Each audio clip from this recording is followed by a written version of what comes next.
Good morning and welcome to the Knowing Show. I am your host, Christene Marie. We are reviewing lesson 88, which is a review lesson of lessons, 75 and 76. But we are going to just do a quick review of some of the preceding lessons. Lesson 45, God is the mind with which I think. Lesson 46, God is the love in which I forgive. Lesson 47, God is the strength in which I trust. Lesson 48, there is nothing to fear. God's voice speaks to me all through the day. Lesson 49. Lesson 50, I am sustained by the love of God. Lesson 61, I am the light of the world. Lesson 62, forgiveness is my function as the light of the world. Lesson 63, the light of the world brings peace to every mind through my forgiveness. Lesson 64, let me not forget my function. Lesson 65, my only function is the one God gave me. Lesson 66, my happiness and my function are one. Lesson 67, love created me like itself. Lesson 68, love holds no grievances. Lesson 69, my grievances hide the light of the world in me. Lesson 70, my salvation comes from me. Lesson 71, only God's plan for salvation will work. Lesson 72, holding grievances is an attack on God's plan for salvation. Lesson 73, I will, there be light. Lesson 74, there is no will but God's. Lesson 75, and this is the deeper review. The light has come. In choosing salvation rather than attack, I merely choose to recognize what is already there. Salvation is a decision already made. Attack and grievances are not there to choose. That is why I always choose between truth and illusion, between what is there and what is not. The light has come. I can but choose the light, for it has no alternative. It has replaced the darkness, and the light has come. These would prove useful forms for specific applications of this idea. This situation or circumstance cannot show me darkness, for the light has come. The light in you is all that I would see. Insert name. I would see in this only what is there. You know what I really love? I really, really love the alternative form for specific application today. The light in you is all that I would see. Insert name. Y'all, we really do. We talked about this yesterday. So I love the continuance from the idea yesterday that we get to choose what we focus on. There's this concept where you place your attention is where you place your energy. So we get to choose where we place our attention, where we kind of funnel our intention, where we funnel our expectation and focus and anticipation and all of that. We get to choose, am I going to focus on the good in you, in the situation, in me, in the world, or am I going to focus on the shadow? I was actually just last night. So when I kind of went on my journey of knowing, and even as I was writing my book, I tried really hard not to read I tried not to read philosophy, to be honest with you, because I just wanted it to be from my own experience and revelation. And yesterday I was reading about Carl Jung's shadow, and I was only reading it in the context of this book by David Hawkins. So I've listened to the book Letting Go, and now I'm reading it, and it's just been a study for me over the last 6 months. I feel like I eat books. It's like taking time to digest it and apply it in a really, really kind of intentional way rather than just breezing through a book and moving on to the next. I will take like many, many months, if not longer, with specific books. And as I was reading about the shadow, it actually applies to a lot of what we talk about in so many ways. The shadow that we see in the world and the darkness, so often it is a projection of what we're ignoring in or about ourselves, of what we're afraid to admit about ourselves. And I thought that was incredibly profound. So until we take time to know our own shadow, can we then be free to experience and enjoy the light in others? Otherwise, we're just projecting that which we're suppressing. And I thought that was incredibly profound. And I'm sure that there's just so much more there if I was to do a deep dive into Carl Jung. I really don't know. I really don't know much about him, but I thought that was so wise. And I've seen that myself. We judge in others that which we judge most harshly in ourselves. And that's so incredibly true. But if we have and are willing to do the work to kind of like get the shadow out and acknowledge it, then we ourselves can move up in terms of, and this is where I love Hawkins' framework around emotions. He effectively assigns numerical value to emotions. So shame, it has a number, I think, of 20. And then pride is 150. And, there's a lot of other numbers in between there, like guilt, anger. And then you get up to courage, which is level 200. And then joy, I think, is 400. And so the goal is that you're kind of moving up and out of these more negative, heavy, dark modes of emoting or what's going on inside of you. But until we acknowledge what's going on, until we acknowledge, so often it's fear, then we can kind of break through and get to the next emotion and kind of level up from there. And ultimately, we want to be existing and coming from a place of love.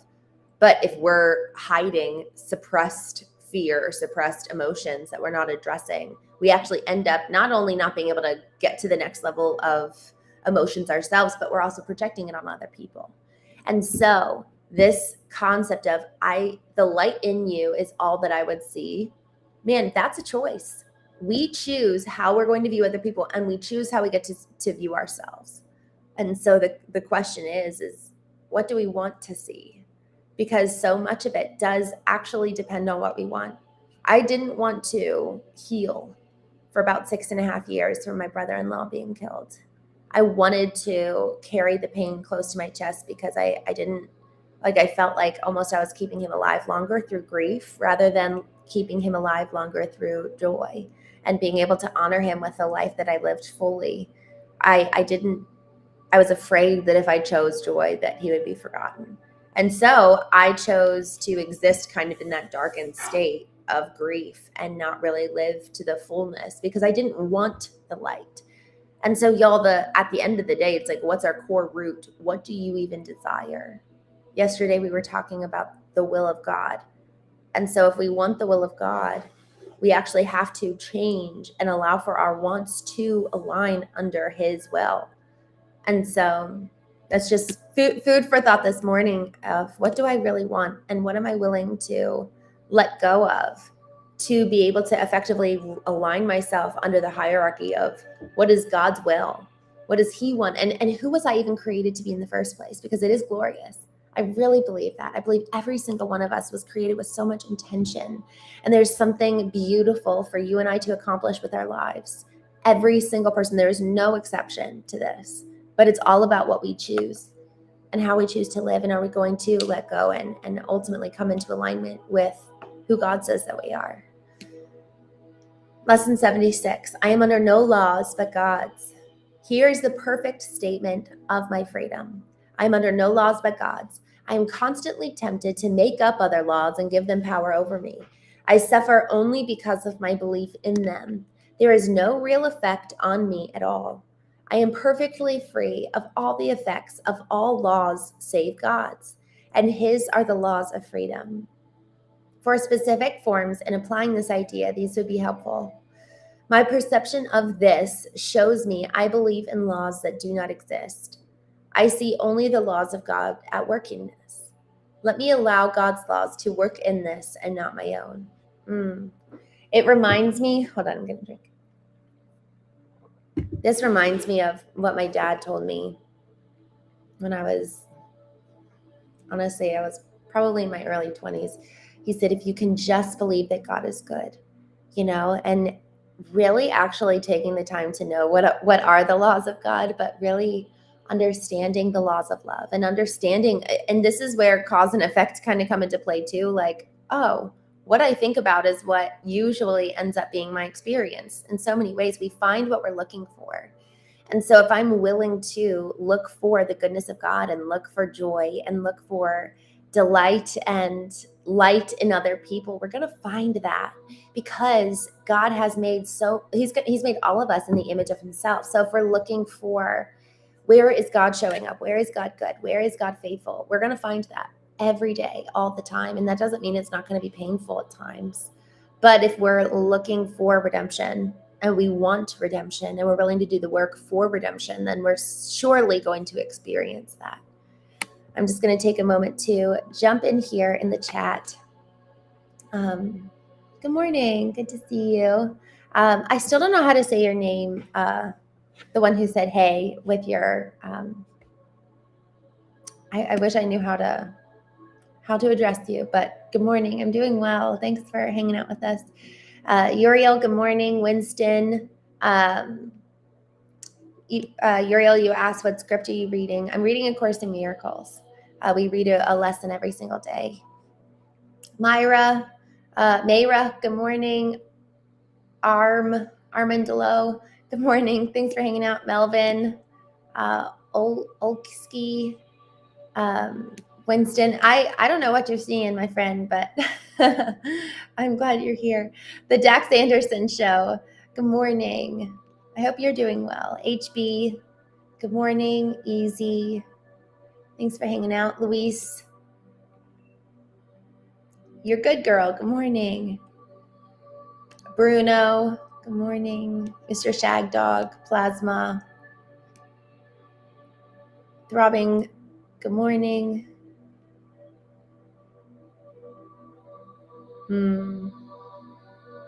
Armandolo, I love,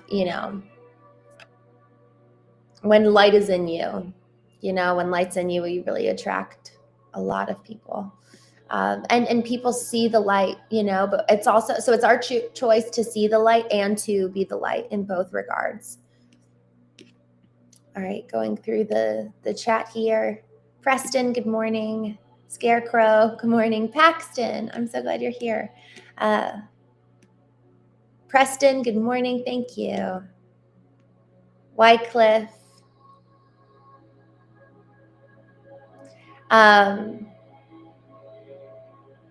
with you on that. He says, you're not supposed to accept your shadow. You're supposed to work on yourself, acknowledge, but repent. I completely agree. Armandala says, God is the only judge. We are here to love one another, not to judge one another. So good. David White, good morning. The great one. Hi. I'm glad you're here this morning. Tyler Sawyer, good morning. Dark dog, that's funny. The one says, I like hiding. It feels comfortable. It's peaceful. I love that you just brought this up. Guys, I had a moment last night that I wanted to, that was so meaningful for me that I wanted to share with you. So we've talked a lot about loneliness on here. There's been a lot of folks coming forward and just expressing how lonely life is, and how do I go out and meet people? How do I find the one? Just a lot of questions around that. And last night, I was in Phoenix, and I didn't have anything to do last night. And so I took myself out on a date, and I went to dinner, and then I took myself dancing, and it was so much fun. And I met this whole group of people. And honestly, it was uncomfortable though at first. I walk into this, and I never go out. I never go out to bars. I put on my little cowgirl boots, and I went to this bar, and I just walk up, and I had a plan. So I went up to one of the servers, and I said, hi, I'm new here. I just want to dance. I have my stuff. Can I give it to you guys to hide behind the hostess stand? And what should I do? And she guided me to, she was like, go stand back there. And I know some of the folks here, and I'll ask them to come dance with you. So I sat there for 2 songs. Nobody came up. And so I just was sitting there enjoying it. And then this guy came over, and he was so sweet and so kind. He introduced himself, and he was like, we have a whole group here. There's Janelle, there's Jennifer, there's Bobby. And then we danced for 2 hours, and then I went home. But here's the thing. It felt uncomfortable to walk in and not know anybody. I had to sit there for about probably a good 7 minutes. I knew that I saw people kind of watching me and being like, why is this woman here? Who is she? So it's withstanding kind of the awkward moment, But man, on the other side of that, it was so much fun. But y'all, it does take a semblance of courage to kind of get out of the comfort zone, to get out of that which we're familiar with. And on the other side of that is growth. On the other side of that is a lot of joy and even connection and community. You know, we live in a time where we're more desperate for connection than ever before. And there really is a loneliness epidemic in so many ways. And so I guess the question to all of us is, if we actually are lonely, are we lonely enough to do something about it? So your note reminded me of that, because at the end of the day, it actually is more comfortable to hide. But are we hiding our light along with that? You know? And I would encourage all of us, like, is my light shining bright if I'm not existing and doing anything that's uncomfortable for me? If I'm purely existing in my own comfortable bubble, then and that's for you to answer. I don't know. I think a lot of times that can be true. You know, I do the same thing every day. It's comfortable, it's easy, it's peaceful, and my light shines bright. I think that's wonderful. I think it's good, but I think that each one of us needs to ask that question. Am I shining to my brightest potential, to the potential that God created me for? Am I living in accordance with that? Rob, good morning. Rick, surrender all. Have met, good morning. Be strong and courageous. Do not be afraid or terrified because of them, for the Lord your God goes with you. So good.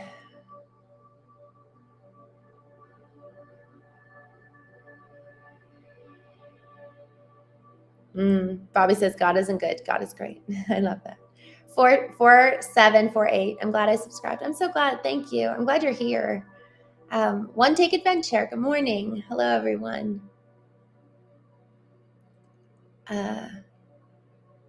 Sax. Good morning from the North Woods of Wisconsin. Good morning. Thanks for hanging out with us. Terry, your soul chooses what to believe, and that is what you will find. And I think we actually have power over the soul. I think that that's something that, that's what you will find. I completely agree. And we do get to have the power of choice. Like, that's probably the number one most underutilized. What do we even call it? Underutilized ability. I don't know. But y'all, it really is powerful. The way that we show up, we get to choose that, which is just so exciting. Arnold T. Pants, good morning. Happy Sunday. I'm new to the channel. What's it about? Good morning. We talk about, the Knowing Show is dedicated to the cultivation of the human being. And it's about cultivating our intelligences, the intellectual intelligence, emotional intelligence, and physical intelligence and spiritual intelligence. And the morning show, we talk more so about kind of training the mind and also the spirit. Andra, good morning. Good to see you. I'm glad you're here. Christopher Adams, happy Palm Sunday. Yes. Oh, I'm so glad you said that. Edda Dude, good morning. I hope you have a blessed day, my friend. Forms keep. John, good morning. Hi there. Love tests us too, so that we may be comforted by trust. That's beautiful. Stan, good morning. Thomas, hello, friends. We're talking about lesson 75 and 76 from A Course in Miracles. Patrick McBride, good morning. Jeremy, Brad. Stan, you can ask a question so long as it's on topic and respectful. All right. Fen, good morning. Arlene, good morning from North Dakota. Nice. We've got some folks in the Midwest here. I love it. And I guess upper West, Northwest. Or I guess it's not even, why do they say, it's funny they say Midwest when really it could be Mideast. That's interesting. Raymond, good morning. Ben Drums. All right, I'm just scrolling down towards the bottom. C.S. Lewis wrote about miracles. What book did he write? I'd love to take a look. I really do love so much of Lewis's writings. All right, I am scrolling down to some of the recent chats here.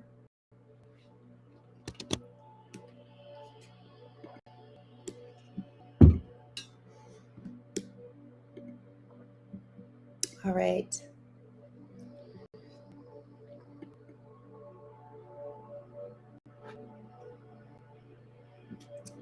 Uh-oh. My computer just froze. Okay, sorry, my computer froze. I was like, oh, no. All right, y'all, thank you so much for coming on this morning. Those 2 lessons, I'm just going to read them one more time. The light has come, lesson 75, and I'm under no laws but God's are our lessons for today. I will be back on tomorrow morning at 9 a.m. Eastern. And then we also have the knowing. Actually, you know what? Tomorrow night is a little bit different. I'm going to be going live not in the evening. I'm going to be going live in the morning at 9 a.m. and then again, probably around 2. I have a dinner tomorrow night. So tomorrow's a little bit funky. So I'm going to schedule them out. I'm going to schedule my 9 a.m. tomorrow where we're going to do this Course in Miracles, and then we'll probably go live around 2 o'clock. So with that, thank you all so much for joining me today. Guys, have a happy Palm Sunday.